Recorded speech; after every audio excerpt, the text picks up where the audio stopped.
Hello guys, good morning. আজকে নিয়ে আসলাম দেখো মুখি দিয়ে আর কাতল মাছ দিয়ে রান্নাটা।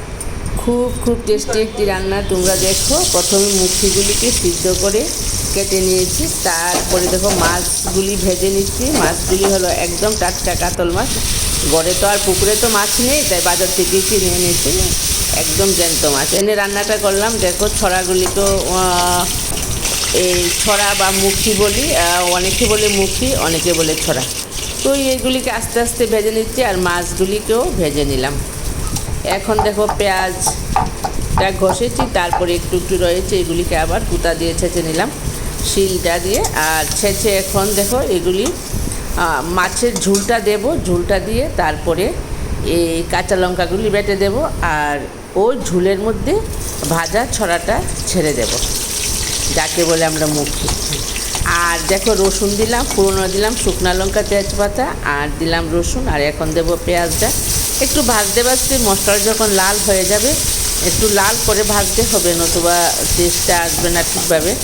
আর কচু তো এটা এক ধরনের কচু, কেউ মানে আমরা গাটি কচুও বলি, আবার ছড়া মুখি, এক এক জায়গার এক এক রকম নাম হয়ে যায়, কিন্তু খেতে ভীষণ ভীষণ স্বাদ সত্যি।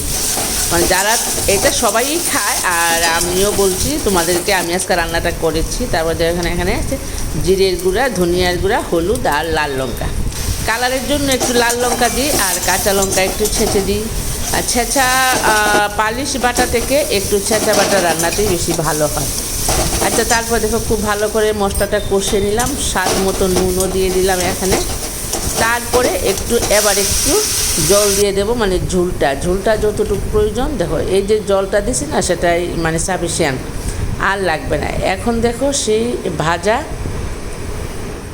মুখিগুলি দিয়ে দিলাম আর সিদ্ধ হয়ে যাবে।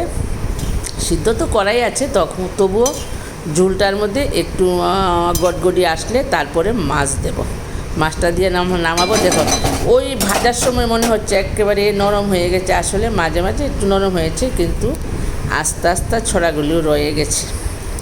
তারপরে দেখো কাতল মাছটা যে ভেজে রাখলাম, আস্তে আস্তে দিয়ে দিলাম মাছটা সিদ্ধ হয়ে যাবে। সিদ্ধ হলে ঝুলটা যে কী টেস্ট হবে জানি না সবাই খাও কিনা। যারা খেয়েছো তো খেয়েছো, আর যারা না খাও একবার এইভাবে রান্নাটা করে খেও। আমি যেভাবে করেছি অত্যন্ত স্বাদ। পুরো মাংসর মশলা দিয়ে রান্না করলে তো খুবই ভালো হয়। আমি রসুন ছেঁচা দিয়েছি, তারপরে পেঁয়াজ দিয়ে রান্না করেছি। অনেকে আবার কালো জিরে ফোড়ন দিয়েও রান্না করে। এটা যার যার খাওয়া, এটা যেভাবেই খাবে সেভাবেই খুব ভালো হবে। আর বলেছি রান্নাটা যদি ভালো লাগে একটা লাইক, একটা সাবস্ক্রাইব দিয়ে অবশ্যই পাশে থাকবে। ধন্যবাদ সবাইকে।